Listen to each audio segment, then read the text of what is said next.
संबलपुर जिला रेढ़ाखोल ब्लॉक कदलीगढ़ पंचायत अंतर्गत मधुपुर ग्राम संत कवि भीम भोई प्राप्तिपीठ महिमा आश्रम ठारे बुधवार दिन अनेक महाप्रभु अखंड दीप और बाल्यलीला अनुष्ठित हो बाल्यलीला साधु सन्थ आखपाख अंचल अनेक महिमा भक्तों समागम होता देखा मिला।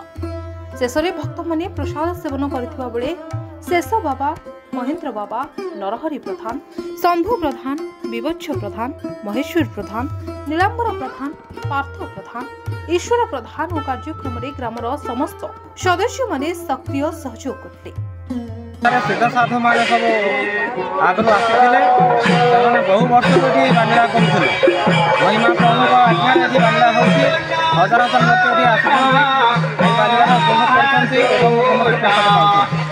लोग केते समय समय पर्यंत चली आस सका आरंभ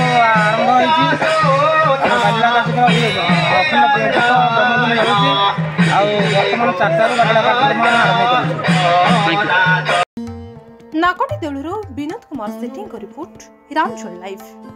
तेबे एभली किछि गुरुत्वपूर्ण खबर देखिबाकू चाहंती आम चैनल को लाइक सब्सक्राइब और शेयर करंतु।